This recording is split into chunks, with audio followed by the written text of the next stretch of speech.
Assalamualaikum warahmatullahi wabarakatuh. Perkenalkan, kami dari kelompok 4. Di sini kami akan menjelaskan tentang yaitu menghitung manual neural network menggunakan Excel.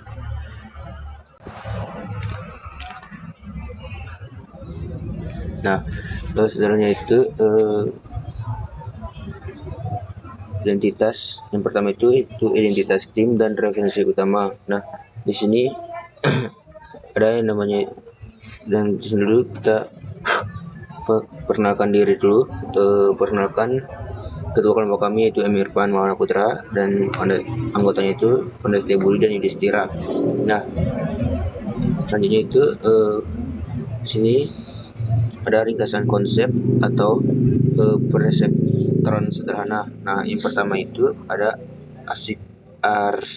arsitektur data.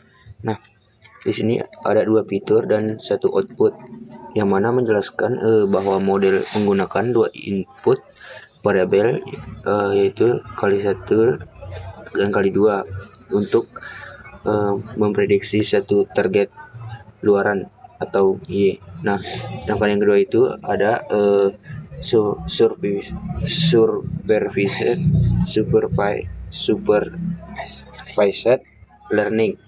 Nah, sini belajar dari kunci jawaban. Modelnya itu dilatih menggunakan 7 baris data yang sudah memiliki label kebenaran atau Y aktual untuk mengkoreksi kesalahannya. Nah, yang ketiga itu klasifikasi biner atau keputusan hitam dan putih. Nah, di sini output jaringan dibatasi menjadi dua kelas kategori menggunakan fungsi aktivitas prediksi, yaitu nilainya 0 atau 1. Nah, di sini ada arsitektur jaringan atau wajib tulis tangan. Nah, soalnya kami mohon maaf, soalnya kami tidak sempat untuk menulis tangan dikarenakan ada kendala tadi. Di sini yang pertama itu melanjut input kali satu kali dua fitur data mentah. Nah,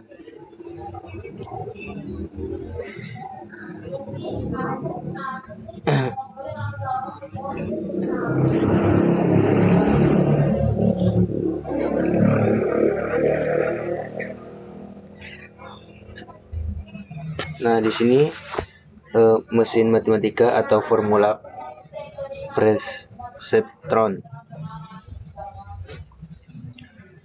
Yang pertama itu step atau penyuluhan bobot dan fitur. Kedua itu activation reset penentu kelas. Nah, sedangkan tiga itu error, selisih, absolute target, dan prediksi. Selanjutnya itu weak update, koreksi bobot berdasarkan learning dan rate. Nah, seterusnya itu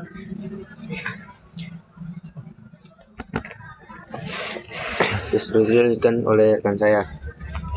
Baik, di sini saya akan melanjutkan untuk slide yang berikutnya. Itu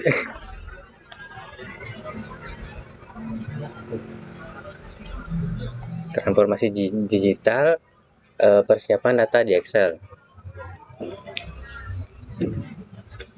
Jadi di Excel data disusun dalam 3 kolom, X1, X2, dan Y dengan 7 baris data training. Di sebelahnya kita letakkan nilai bobot awal, yaitu W1 0,3 dan W2 0,4. Ini adalah titik awal sebelum model mulai belajar. Jadi learning rate yang digunakan adalah 0,04 yang menentukan seberapa cepat model mengoreksi kesalahannya. Nah, selanjutnya di sini ada forward pass dan prediksi. Jadi pada fase forward pass kita menghitung dua hal.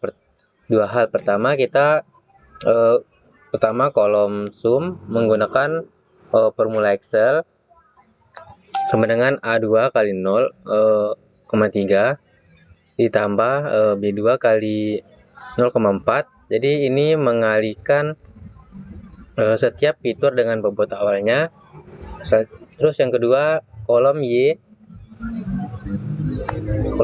fret menggunakan if D2 dari 0,5 1,0. Jadi ini adalah fungsi aktivasi threshold sebagai contoh untuk data pertama dengan X1 sama dengan 1,5 dan X2 0,8.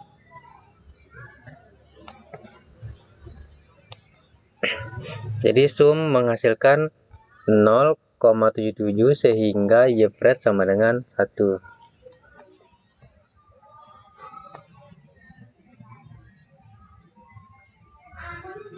Nah, selanjutnya di sini ada kalkulasi error dan pembaruan bobot. Jadi inilah inti dari proses pembelajaran. Formula pembaruan bobot adalah W new sama dengan W old ditambah LR kali error kali XI. Di Excel ini ditulis sebagai I19 plus K5 H20 B20. Jadi perhatikan tanda dolar pada learning rate ini dikunci sebagai absolute reference agar nilainya tidak bergeser saat formula di-drag ke bawah. Sementara referensi untuk error dan input dibiarkan bergerak mengikuti baris data. Nah, selanjutnya di sini ada siklus iterasi untuk logika drag dan drop. Jadi cara kerja iterasi di Excel menggunakan logika drag dan drop. Jadi satu siklus terdiri dari 4 langkah. Hitung sum dan fungsi if. Evaluasi apakah ada error.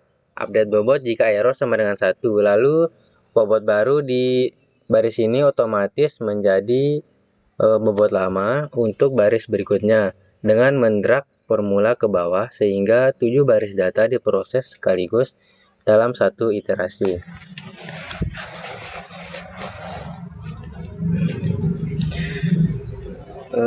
Proses konfigurasi. Kita menjelaskan metode selama 10 iterasi. Pada iterasi 1, model masih menghasilkan 4 error atau bobot terus berubah.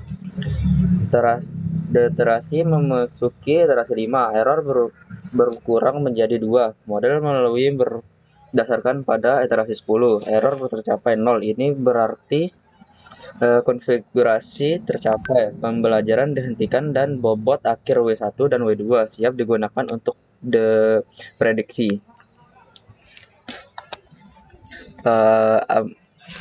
Fase lettering dan testing. Penting dipahami perbedaan antara kedua fase ini. Saat training, label Y diketahui dan digunakan untuk menghasilkan error. Bobot tersebut diperbarui setiap ada kesalahan. Saat training, label Y tidak diketahui, bobot dikunci permanen. Dari hasil konfigurasi interaksi ke-10 dan model hanya menjalankan forward pas tanpa update bot. Pengecualian model. Untuk menguji model, kita masukkan data baru. X1 sama dengan 0,7 dan X2 sama dengan 0,6. Bobot yang digunakan adalah bobot konvergen dari iterasi terakhir. Proses di kesahnya hanya 2 langkah. Hitung sum, lalu evaluasi dengan fungsi if. Tidak ada kalkulasi error, tidak ada update bot. Hasil akhirnya adalah prediksi output sama dengan 1. Kesimpulan akhir.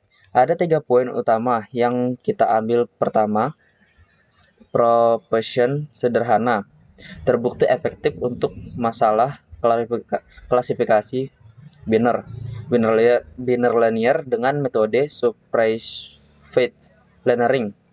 Kedua, menghitung secara manual di Excel, memblokir kotak hitam AI. Kita bisa melihat langsung bagaimana setiap angka error mengerahkan perubahan bobot ketika dengan learning rate 0,04 model berhasil. Konfigurasi sempurna pada interaksi ke-10, menghasilkan bobot yang stabil untuk digunakan pada data baru. Demikian presentasi kami dari kelompok 4. Terima kasih dan assalamualaikum warahmatullahi wabarakatuh.